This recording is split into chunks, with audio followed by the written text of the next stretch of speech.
Bismillahirrahmanirrahim.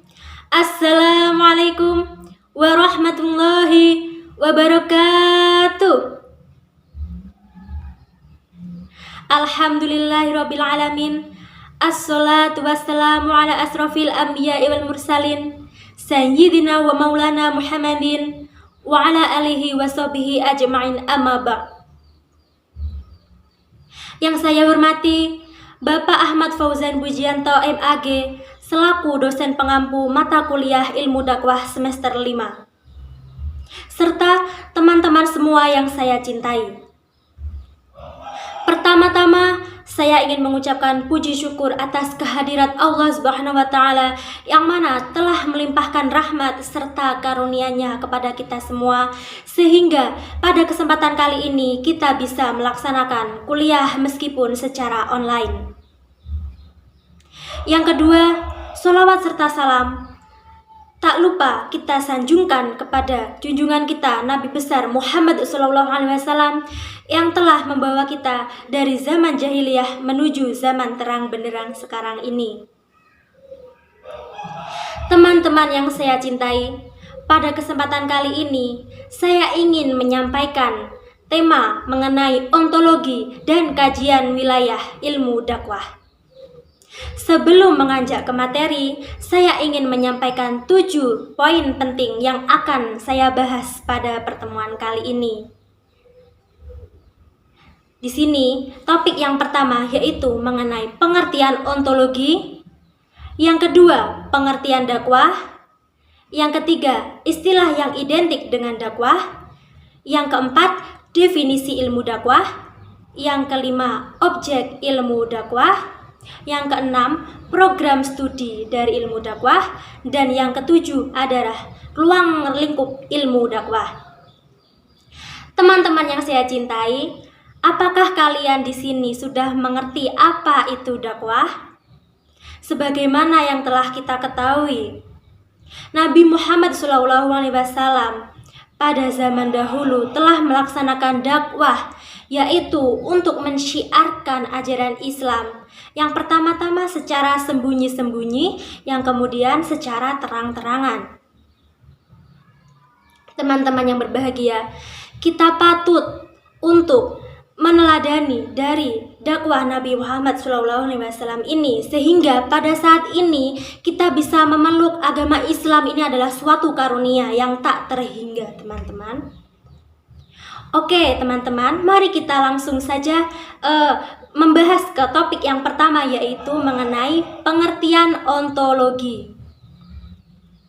Ontologi secara bahasa ini berasal dari kata on dan logos, di mana on dan logos ini adalah berasal dari bahasa Yunani. On artinya ada, logos artinya adalah ilmu. Sehingga secara istilah, ontologi ini adalah ilmu yang membahas tentang hakikat yang ada baik berbentuk jasmani maupun rohani. Nah, sedangkan secara konteks dakwah, ontologi ini adalah apa yang akan menjadi kajian terhadap ilmu tersebut. Bisa kita pahami ya teman-teman? Lanjut ke topik yang kedua, yaitu mengenai pengertian dakwah. Nah, pengertian dakwah ini yang sudah kita ketahui, secara bahasa dakwah ini berasal dari bahasa Arab, yaitu da'ah, yad'u, dan dakwatan, yang mana artinya memanggil atau menyeru. Memanggil atau menyeru apa sih sebenarnya? Nah, secara istilah, pengertian dakwah ini menurut Syekh Ali Mahfuz yaitu suatu dorongan atau motivasi untuk mengajak, memanggil, dan menyeru umat manusia untuk melaksanakan hal yang baik, melaksanakan kebaikan, dan menjauhi perbuatan yang keji atau mungkar untuk demi kebahagiaan dunia serta kebahagiaan di akhirat, teman-teman. Bisa kita pahami ya sampai saat ini dakwah, pengertian dakwah itu sendiri? Baik, selanjutnya ke topik yang ketiga, yaitu mengenai istilah-istilah yang identik dengan dakwah ini apa saja sih? Yang pertama ini ada istilah tablik. Nah, tablik ini, kita pasti sudah pernah mendengar istilah tablik akbar. Nah, tablik akbar ini adalah suatu ajakan, suatu seruan secara besar-besaran. Yang kedua yaitu adalah tabsir dan idhar. Tabsir dan idhar ini adalah suatu kabar gembira. Tabsir artinya kabar gembira dan idhar adalah artinya peringatan. Yang selanjutnya adalah amr ma'ruf nahi mungkar, yang mana ini adalah ajakan untuk menjalankan hal yang baik dan menghindari perbuatan yang buruk. Yang ketiga yaitu mau'izah. Mau'izah ini disebutkan dalam Al-Quran, ada 6 ayat Al-Quran yaitu Al-Baqarah, Al-Maidah, Al-A'raf, An-Nahl, Al-Imran, dan An-Nuh. Yang artinya ini bervariasi, ada pelajaran, peringatan, dan nasihat. Yang selanjutnya yang kelima yaitu tentang istilah nasihat. Yang keenam yang selanjutnya yaitu istilah zikra yang artinya peringatan. Lanjut ke topik pembahasan yang keempat ya teman-teman yang saya cintai. Yang keempat ini tentang pengertian definisi ilmu dakwah. Nah, tadi kan kita sudah berbicara nih tentang pengertian ontologi dakwah, ontologi dan pengertian dakwah maupun istilah-istilahnya.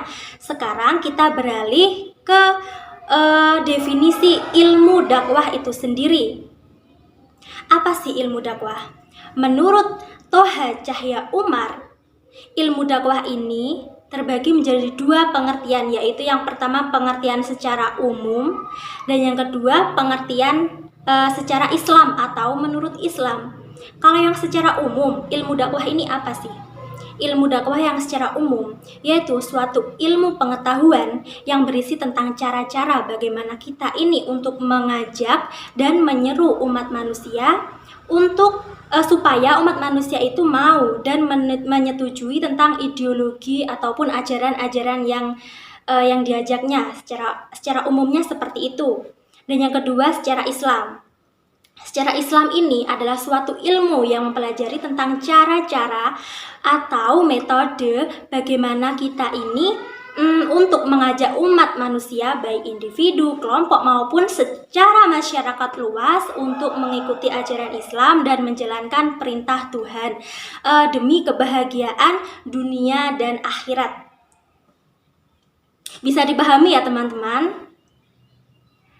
Selanjutnya yang ke topik yang kelima yaitu mengenai objek ilmu dakwah.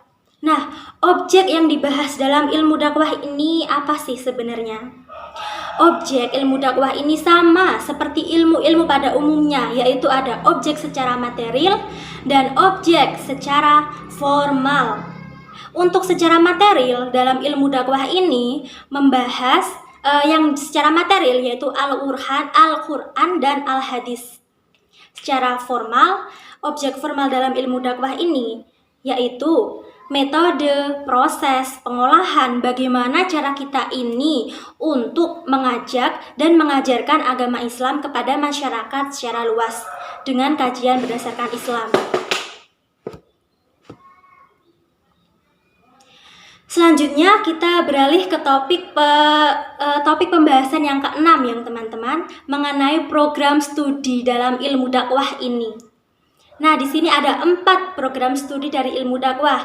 Yang pertama ada pengembangan masyarakat Islam yang disingkat dengan PMI. Yang kedua ada manajemen dakwah atau MD, komunikasi dan penyiaran Islam atau KPI, dan bimbingan dan penyuluhan Islam atau BPI. Masing-masing dari keempat program studi ini membahas ilmunya tersendiri. Kalau dalam pengembangan masyarakat Islam ini lebih berfokus kepada bagaimana tata pengolahan ekonomi yang dikaitkan dengan ajaran Islam. Yang selanjutnya, manajemen dakwah ini nanti akan terjun ke bidang institusi dakwah. Dan yang untuk KPI, komunikasi dan penyiaran Islam ini akan membahas tentang bagaimana metode untuk berkomunikasi di media massa dan menyebarkan ajaran Islam. Dan yang ke bimbingan dan penyuluhan Islam ini akan membahas tentang bagaimana kita ini mensyiarkan agama Islam dan untuk menyelesaikan permasalahan dari umat manusia, baik secara individu, kelompok maupun keluarga dan masalah sebagainya. Lanjut ke topik yang ketujuh yang terakhir, yaitu tentang ruang lingkup ilmu dakwah, teman-teman. Ruang lingkup ilmu dakwah ini terbagi menjadi 3, yaitu dakwah bil lisan, dakwah bil katabah, dan dakwah bil hal. Dakwah bil lisan ini adalah dakwah yang dilaksanakan secara lisan, secara melalui perkataan. Sedangkan perkataan ini adalah bisa disampaikan secara langsung. Misalnya seorang pendakwah dengan pendengarnya ini melaksanakan suatu dakwah dalam suatu majelis di mana berhadapan langsung. Kalau yang secara tidak langsung biasanya disiarkan melalui media TV, radio, maupun media sosial. Sehingga tanpa kita bertatap langsung kita bisa mendengarkan indahnya dakwah tersebut. Yang kedua yaitu dakwah bil katabah. Dakwah bil katabah ini adalah dakwah yang dilaksanakan dengan tulisan, sebagaimana yang sudah pernah dilakukan Nabi Muhammad SAW ketika Nabi Muhammad menulis surat yang disampaikan kepada raja-raja Arab untuk mengikuti ajaran umat Islam dan menyembah Allah Subhanahu wa taala. Kita juga bisa melaksanakannya gitu, teman-teman. Misalnya dengan menulis surat kepada seseorang yang mau kita ajari. Yang ketiga, ruang lingkup yang ketiga yaitu dakwah bil hal. Apa sih dakwah bil hal ini? Dakwah bil hal ini tentunya tidak sama ya dengan dakwah bil lisan maupun bil katabah. Di mana dakwah bil hal ini lebih ke perbuatan kita, ke keadaan secara nyata, di mana kita ini mensyiarkan agama Islam dengan kita melaksanakan perbuatan secara nyata dengan sesuai keadaan secara nyata. Nah, kita sudah sampai ke topik yang terakhir ya teman-teman.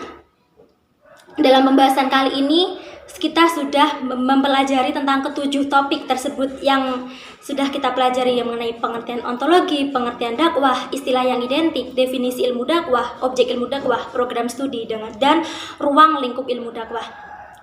Teman-teman yang berbahagia, teman-teman yang saya cintai, mungkin itu saja yang dapat saya sampaikan pada video kali ini. Semoga ilmu yang kita bagikan ini bisa bermanfaat untuk kita semua, baik di dunia maupun di akhirat. Mungkin itu saja yang dapat saya sampaikan. Apabila ada kurang lebihnya saya mohon maaf. Wassalamualaikum warahmatullahi wabarakatuh.